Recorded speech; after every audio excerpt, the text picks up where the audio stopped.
Georg Wilhelm Hegel, filósofo alemán, postuló que todo progreso se da gracias al enfrentamiento de contradicciones.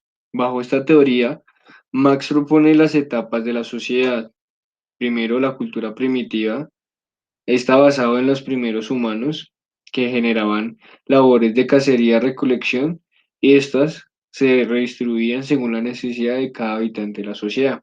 Pasado por el esclavismo, donde se crea el primer estado, se divide la sociedad en dos partes, quienes poseen los medios de producción y quienes lo trabajan. Seguido por un feudalismo, donde se cambia la palabra de esclavista, se desaparece para pasarla por siervos, y los burgos, quienes son los dueños del feudo o de las tierras, nace la definición del capital, el cual es el dinero reunido para el crecimiento de los feudos. Seguido a esto, sigue la Revolución Industrial, data del 1760 y 1780, seguida por la Revolución Francesa en 1789. En esta se declaran los primeros derechos, el derecho a una democracia. Se da la pérdida del poder del Estado y el clero. Dado esta pérdida, llega el capitalismo, nace la propiedad privada, la libertad de mercado y las tierras, fábricas y medios de producción pasan a ser del dueño del capital. Como respuesta a esto, Karl Marx nace el Manifiesto Comunista, de él se genera el comunismo con la regulación del gobierno, la propiedad social que es igual a la propiedad del Estado. Como prioridad se centraba en la concentración de poder en un sola área. Ahora bien, con la llegada del keynesianismo, llega a contrariar el sistema liberal con políticas bienestaristas, regulando el mercado con la presencia del Estado.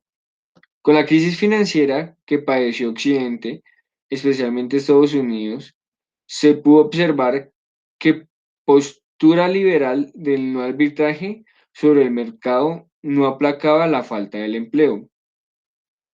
Keynes propuso un modelo o intervencionista orientado a atacar ese problema, además de fomento del trabajo, redistribución de ingresos, subsidios y seguros de desempleo. Se debe tener en cuenta criterios como, primero, la producción, segundo, el consumo y tercero, el empleo. Los tres anteriores, dado que el gobierno es el responsable de generar condiciones que agilicen la economía. Bajo la crisis petrolera de precios incrementados se genera la continuidad de baja inflación y llega el neoliberalismo.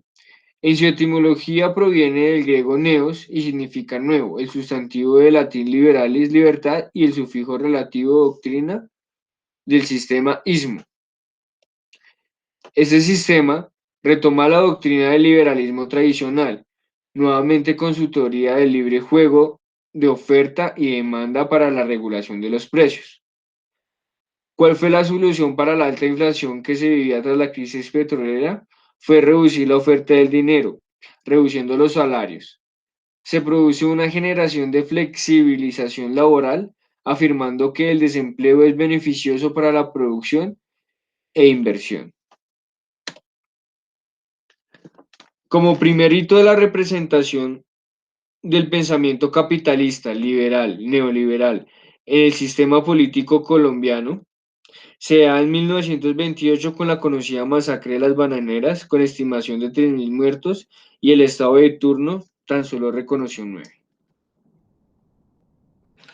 El keynesianismo hoy en día en nuestro país se puede ver por políticas de Estado bienestarista. Como ejemplo tenemos la atención universal en salud, la atención en educación primaria básica, las pensiones de trabajo y de viudez, al igualmente que las de huerfandad, las primas de empleo y las primas extralegales, las cuales son vistas como parte de la generación, como parte de la ganancia de la plusvalía de la empresa.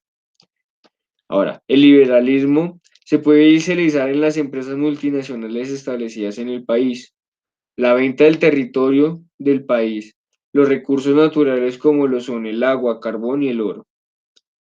Las bajas tasas de impuestos a grandes empresas, además del contacto directo que tienen los empresarios con el gobierno de turno. Un gran ejemplo de esto puede ser el salvavidas que fue arrojado por el gobierno actual a la Internacional Avianca. Por lo anterior, se puede ver cómo las diferencias de los sistemas económicos son cíclicos, con posturas determinadas por una parte del social y por el otro el individual, siempre estando presente el Estado garantizando de una u otra manera el sistema que se esté llevando. Es decir, para el modelo capitalista liberal, neoliberal, el Estado debe garantizar su protección a bien privado, libre asociación, es decir, garantizar la no interferencia, salvaguardando los capitales. A nivel internacional se comporta de la misma manera, siendo el sistema monetario descentralizado de cualquier dirección política en beneficios o subsidios, siendo un monopolio de grandes países manejado bajo sus intereses. De esta libertad generan costos adicionales, multas, bloqueos internacionales, además de ver la gran inequidad entre países de primer mundo y los peyorativamente llamados repúblicas bananeras, bajo garantías políticas del país como tratados de libre comercio o el tema del fracking. Por lo anterior expuesto, el sistema esclavista descrito por más tan solo se ha reformado y cambiado de razón social hasta la fecha.